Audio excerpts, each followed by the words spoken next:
What is up, YouTube? I am Eric and you are watching Retro Video Game Pickups. Today we are talking about the Mooseman on the Nintendo Switch. So if you like games, consoles, or product reviews, please consider subscribing and hitting that bell notification. With that being said, let's hop into it!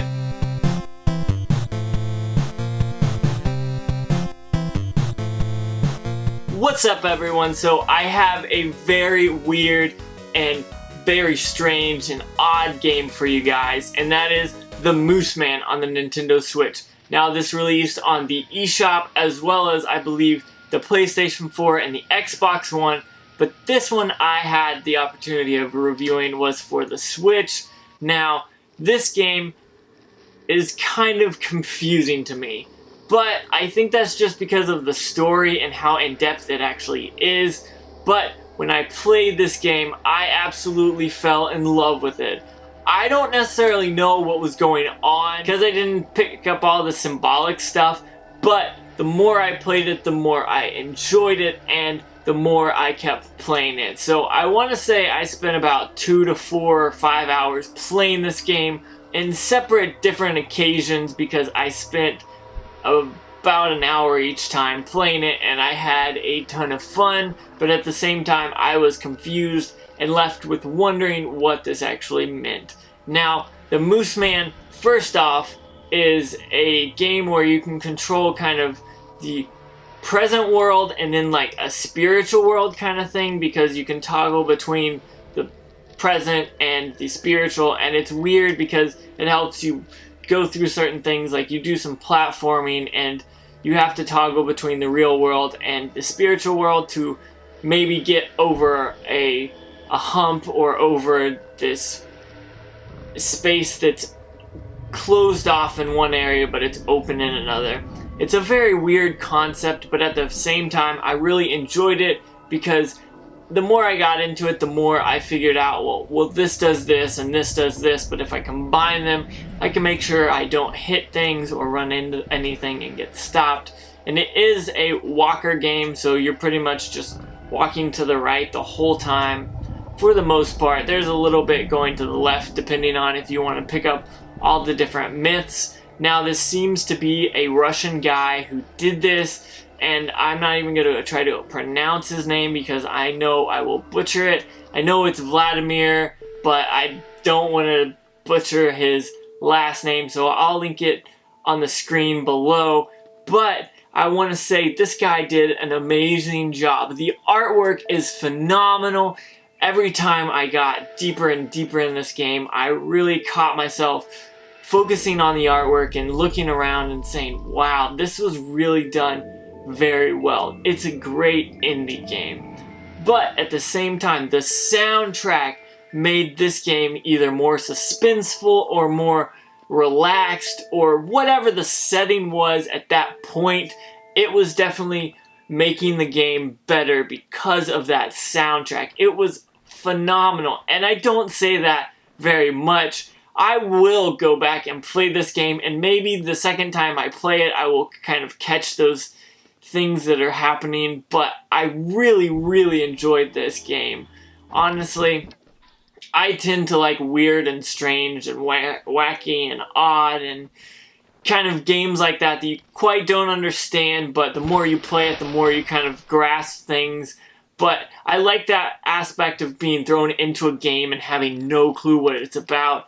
You can definitely really fall in love with things like this, and there's been other games that are like this, but I think this one was done very well and very nicely presented because the artwork, like I said, is very awesome. The control scheme's pretty simple. You walk for the most part. You press one button to switch between the worlds.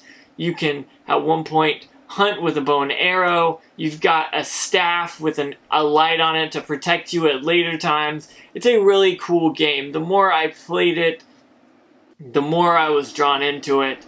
And I know I keep saying that, but this game really was something that the story that I kind of pieced together in my head and the graphics and the way it played was really cool. Now, it does have some strange things occur, but I enjoyed that as well. There's times where you have to hunt what is like an elk or a moose maybe, and a wolf, and you can shoot some birds occasionally.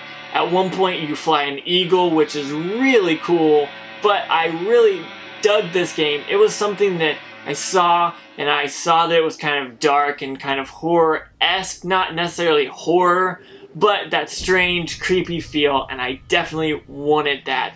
And it was cool with the myths that they were putting in as well. It's a definitely fun game if you like weird and wacky games. So, with that being said, I definitely think you need to check this out, whether it's on a Switch or the PS4 or the Xbox One. Doesn't matter. This came out in the middle of July. I want to say the 13th, and I didn't get it in time to review it then. That's why I'm just now reviewing it. But I had so much fun with this, so I'll come back to this game eventually because it's such a short game that I did enjoy it and I can go back and play it again. So with that being said, check it out on the eShop or wherever you're going to pick it up. Go check it out and comment below and let me know what you think about it, because I'm very interested to see if other people liked it or if they were just kind of off-put by the weird wackiness of it.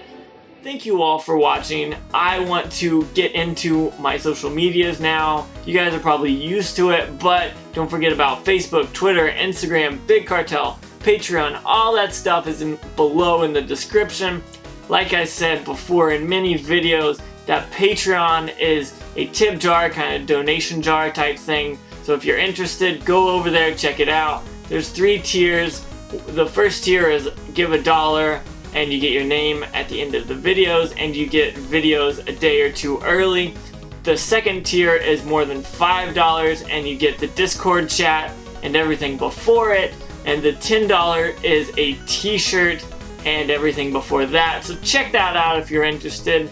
I am definitely loving making these videos, and that Patreon will just kind of help me get games or better equipment to ensure that this keeps going and getting better and better. And I try to have a better video every time, and that's why I like the idea of Patreon, because it gives back to the artist or the content creator, and they can really lift themselves up and keep progressing. Now, I'm not using that to fund my life or anything like that. It is solely into this channel, so if you give, that's where you're gonna see it at. I just want to say thank you all for watching. Don't forget to like, comment, subscribe, and hit that bell notification. But most importantly, have a good day.